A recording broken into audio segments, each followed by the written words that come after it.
நம்மளுடைய இன்றைய காலகட்டத்திற்கு 41 வேட்பாளர்களும் தேவைதான். ஏனென்றால் இந்த சமூகத்தில், இந்த சமுதாயத்தில் மிகப்பெரிய வேலை பளு என்பது பெரிய அளவில் இருக்கின்றது. நம்முடைய ஜமாத்தை பொறுத்தவரை ஜமாத்தில் இருக்கக்கூடிய பணிகள் என்பது பள்ளியில் தொழுதுவிட்டு நாங்கள் தலைவர் செயலாளர்களாக இருக்கிறோம் என்று சொல்லிவிட்டு போகக்கூடிய ஒரு பதவி அல்ல. அதையும் மீறி நாமெல்லாம் இந்த சமூகத்திற்காக உழைக்கக்கூடிய நிலையில் இருந்து கொண்டிருக்கின்றோம்.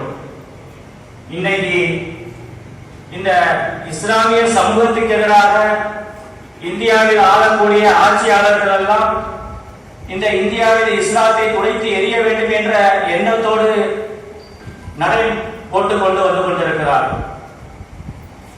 எந்த நேரத்தில் எந்த மாதிரியான பிரச்சனைகள் இஸ்லாமியர்களுக்கு எதிராக உருவாகும் என்று தெரியாத ஒரு சூழ்நிலையில் நாமெல்லாம் இருந்து கொண்டிருக்கின்றோம். அதையெல்லாம் எதிர்கொள்ள வேண்டும் என்றால் ஜமாத்தாளர்கள் ஒன்றிணைந்து இது போன்ற சதி திட்டங்களை எதிர்த்து போராடக்கூடிய ஒரு கால சூழ்நிலையில் இருந்து கொண்டிருக்கின்றோம்.